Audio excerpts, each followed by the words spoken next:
On me demande souvent quel est l'intérêt pour l'âme de venir s'incarner.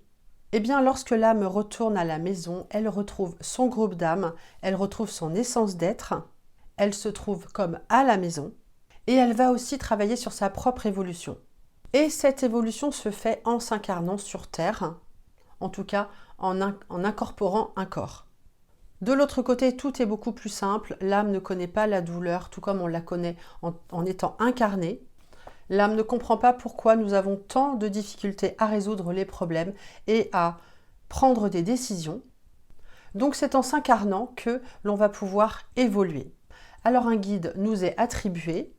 L'âme et le guide vont choisir ensemble une nouvelle vie, le sexe, les parents, la famille, le lieu de vie, les grandes rencontres et les souffrances à dépasser.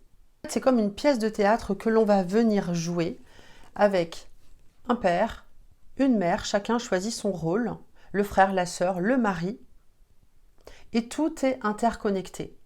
Si certains vont te faire souffrir, eh bien c'était prévu, c'est-à-dire qu'ils ont à te faire travailler sur des points précis que ton âme aura demandé à travailler, sauf qu'on ne s'en rappelle pas.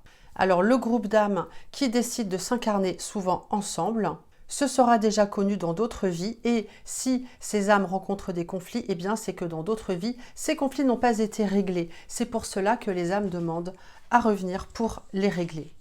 Par contre, si des âmes se sentent bien ensemble, eh bien c'est qu'elles auront choisi ce parcours afin de revivre le plaisir d'être ensemble sur Terre. Et sache que de l'autre côté, lorsque ici sur Terre tu penses à quelqu'un comme étant ton ennemi, eh bien de l'autre côté, l'âme est déshabillée de ces influences négatives terrestres et il n'y aura plus ces conflits-là. Les guides nous disent que sur Terre, il n'y a pas de victimes. C'est à nous de choisir comment réagir au mieux. Comment faire pour sortir d'une situation compliquée?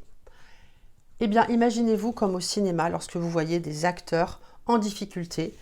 Vous vous dites « Ah, mais voilà, moi je pourrais faire comme ci, comme ça ». On est sorti de l'émotionnel. Et c'est ça qui nous aide à décider, en prenant du recul,